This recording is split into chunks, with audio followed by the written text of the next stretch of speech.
Timu zombi zizira umuzano guzira kuronda obusinguzi bwo kubanza bwa nyuma yo kusingwa emizano yigwireho seasoni hesabite huire. Soroti City FC yabire yahabugenyi niye bandaze kuteba mu dakika ya 27 okurabira mu muzano Cyprian Okero.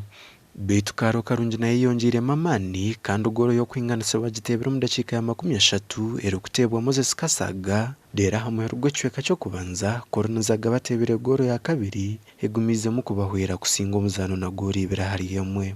Time zinde za burengero wizobezanire zirume yambara City FC egwire kikazi na Jinja North FC zurahandijo Kitara FC na Boma FC zugwire kikazi na gori ibira hari ibiri. Empaka izibonye emizano ebiri zebembirwe timu ya NEC FC ahabonera mukaga Kitara FC ryo mu mwanya gwa kabiri ahabonera buna ero kwinganisa na Rwero United hamwe na Mbara Stay eziri mu cyaka 3 n'icyakana Kaaro Karungi ryo mu mwanya gwa mushanju kandi Boma FC ryo mu mwanya gwa 11 aha timu 15 ziri mu mpakezi.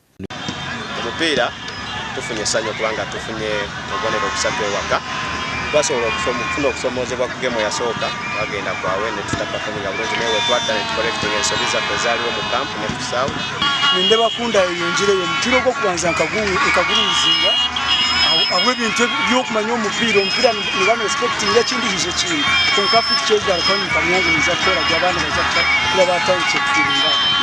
Soroti City Football Club we had come to play and the game has ended, although with some irregularities, but always, you know, that is our football.